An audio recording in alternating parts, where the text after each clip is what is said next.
Jenis-jenis hidup asketik yang ada di hampir semua agama.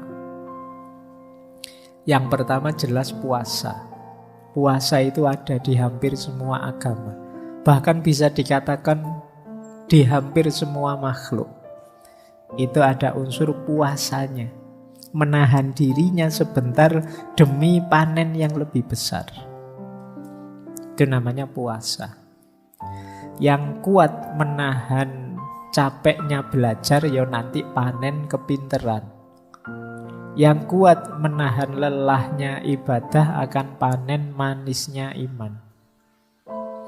Itu logikanya fasting, puasa. Jadi latihanlah puasa. Makanya orang Jawa itu punya banyak sekali jenis puasa. Macam-macam. Ada puasa mutih lah, ngerowot lah, dan lain sebagainya. Ini dalam konteks tirakat ini. Melatih diri sehingga nanti meraih sesuatu yang lebih besar. Kemudian ada lagi praktek asketik itu menyendiri seperti tadi ya, uzlah, menjauh dari keramaian. Communal asceticism, menjauh dari keramaian. Ada yang model yogi. Para yogi biasanya pakai gerakan tertentu, pakai nafas tertentu, fokus tertentu, gaya mindful tertentu. Kalau dalam Islam mungkin wirid dengan formula tertentu. Bacalah ayat kursi 1000 kali setiap malam. Wah, itu gaya yogi. Baca ayat ini 40 kali sambil membayangkan dia yang kamu taksir. Nanti dalam waktu sekian, ini gaya yogi. Jadi melakukan formula-formula fisik, formula-formula nafas, formula-formula zikir dan lain sebagainya. Ini juga gaya hidup asketik. Makanya kalian kan sering mengeluh, banyak sekali Pak, berat sekali Pak. Ya wong namanya tirakat, riyadhah, latihan. Mendidik jiwamu tentu saja ya ndak enteng, karena hasilnya jauh lebih luar biasa. Kemudian ada juga yang melean, nocturnal vigils. Ini ndak tidur. Ada yang ndak makan, namanya puasa, ada yang tidak tidur. Saya pernah membaca di India itu ada yogi yang tidak pernah tidur dan tidak pernah makan puluhan tahun. Kok bisa ya? Ternyata bisa memang. Itu kan luar biasa. Ndak makan loh. Kalau kalian membayangkan, mau kalian kuliah jam 7 belum sarapan aja mulet-mulet. Ini ndak makan puluhan tahun bisa survive. Kalau di Indonesia itu sudah ditemui pesulap merah itu. Diuji mestinya ya. Ya di berita-berita begitu. Jadi ya enggak tahu keasliannya. Tapi bilangnya ya, memang praktek yoga itu seperti itu. Yang saya ceritakan tadi, yang tangannya diangkat tadi, tangannya itu sampai kering kayak hanya kayu yang kering itu. Tapi istiqomah diangkat. Kalian masih mending disuruh istiqomah zikir. Itu istiqomah ngangkat tangan puluhan tahun. Melakukan apa saja tangannya tidak bergerak. Nah, ini yang disebut tirakat. Nama gaya yogjik. Nah, ada juga yang tidak tidur tadi ya. Tidak tidur semalaman. Para sufi itu kan kadang-kadang ada yang saking asiknya berhadapan dengan Allah, maka lebih milih tidak tidur. Seperti Robiah Al-Adawiyah itu kan, beliau lebih asik kalau orang-orang tidur semua. Jadi aku bisa berdua dengan kekasihku. Nah, asik bersama Allah. Jadi kayak kalian itu loh, kalau pas lagi berdua kan, kamu lebih suka kalau teman-teman ini mbok yo lenyap semua saja. Ndak usah hadir malah ganggu aku. Nah, Orang-orang yang cinta sama Allah juga begitu. Merasa yang lain itu pengganggu, makanya mereka menjauh. Ingin berdua saja dengan kekasihnya. Oke, terus kemudian ada juga gaya pain producing. Pain producing itu ya kayak tadi ya, semacam menyiksa diri. Bahkan ada nanti tradisi tertentu yang mukul-mukul dirinya.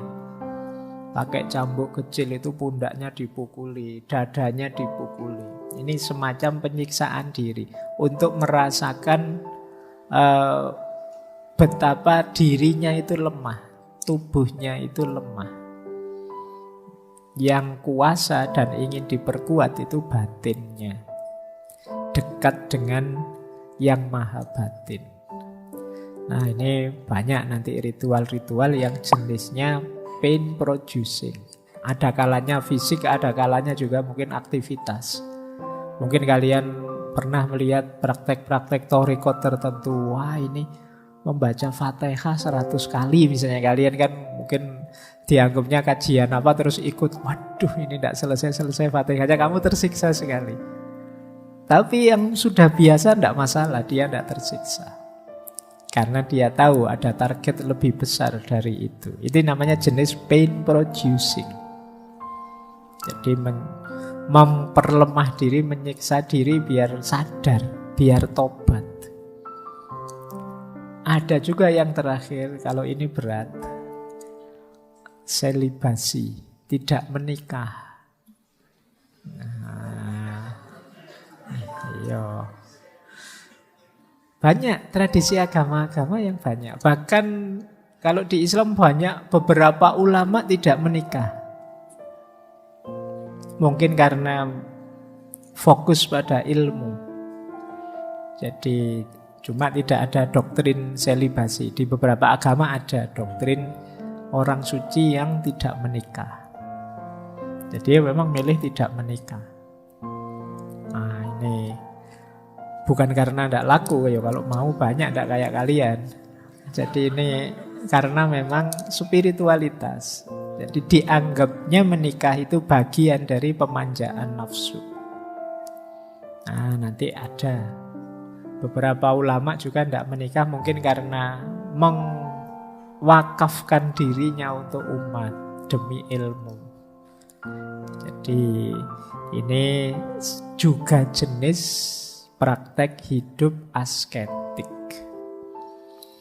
Sebenarnya masih banyak, cuma secara umum yang ada di semua agama ya yang saya sebut ini. Puasa, tidak tidur, gaya-gaya yogi, zikir, wirid, menjauh, kemudian sejenis pain producing, agak memberati diri.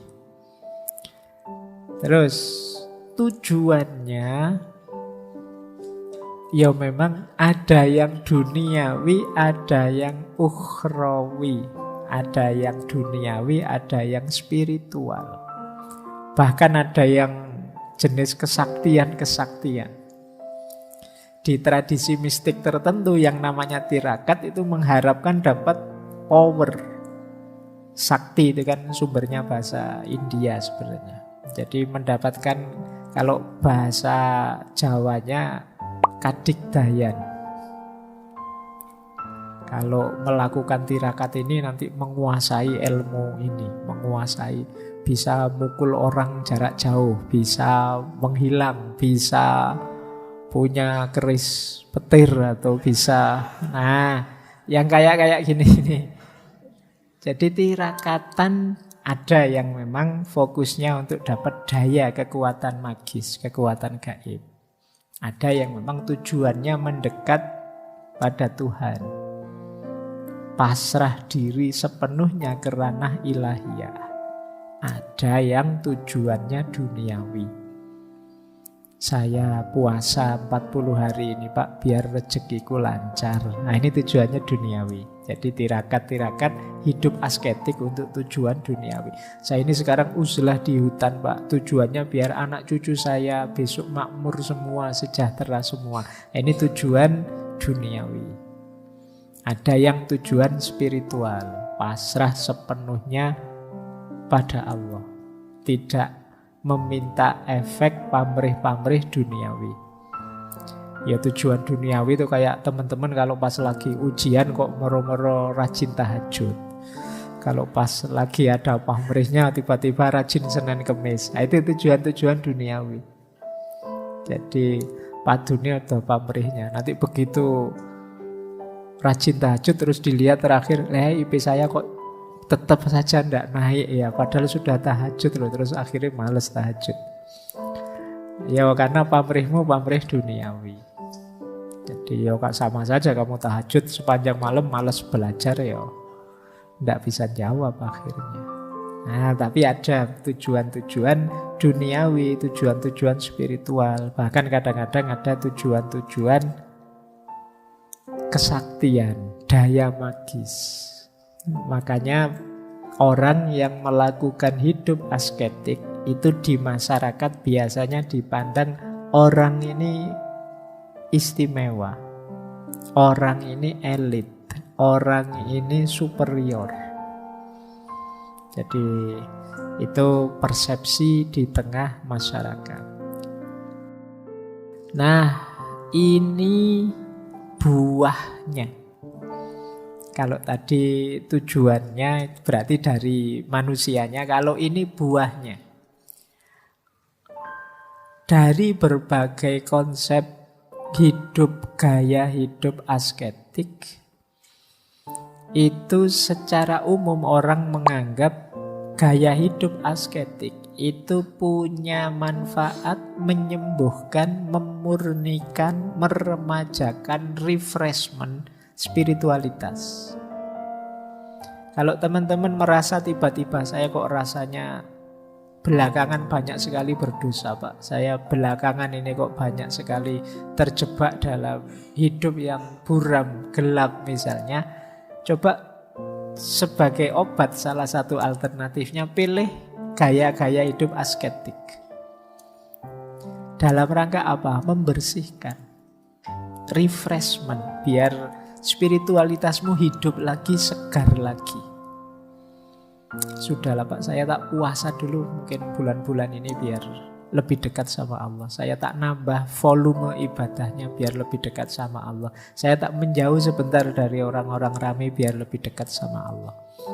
Nah ini fungsi yang banyak disebut refreshment, peremajaan spiritual.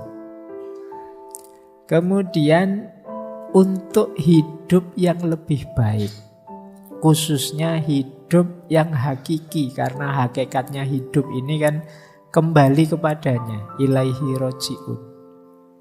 Nah, kan kita sering disindiri sama ustadz-ustadz, sama kiai-kiai. Wong akhir hidup kita ini kan jelas kematian. Kok jarang orang mempersiapkan kematian. Nah, persiapan menuju kematian itu apa? Hidup asketik. Jadi melakukan praksis-praksis asketik. Kemudian yang ketiga, menuju pencerahan, kesadaran diri, realisasi diri. Termasuk khususnya kesadaran betapa fananya dunia dan betapa ranah batin itu lebih sejati. Ini kita sadari lewat perilaku-perilaku asketik. Kemudian peningkatan kualitas moral. Nah ini juga, ya kalau orang sudah kuat di asketiknya, ya biasanya ya efek selanjutnya hidupnya lebih terarah, tertata. Jadi secara moral dia lebih tertib. Kan kalian otomatis terkendali.